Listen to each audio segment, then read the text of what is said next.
habari zenu. Nimefika upande wa East Ivona. Asante sana kwa wote ambao mmetoa hizi baraka kwa sababu ya hii jamii. Nimekuja hapa ndo wanaishi.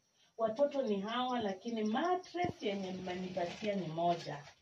Na haiwezi tosha yenye imekuja huku. Like watoto watakuwa wanaiweka cross, alafu waweke viraka chini, ndo waweke miguu. Lakini walalie kichwa tu ndo itakuwa kwa mattress. Kwa hivyo guys, bado mko na kazi.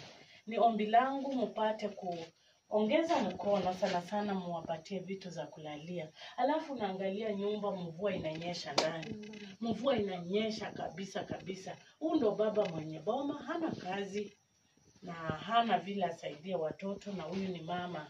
Hana kazi, hana vile asaidia watoto.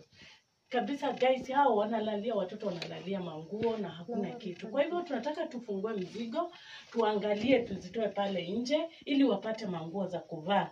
Asante sana guys, Mungu awabariki na watende wema. Zidi tu kuweka mkazo. Tufanye kazi ya Mungu na Mungu atatubariki. Asante sana.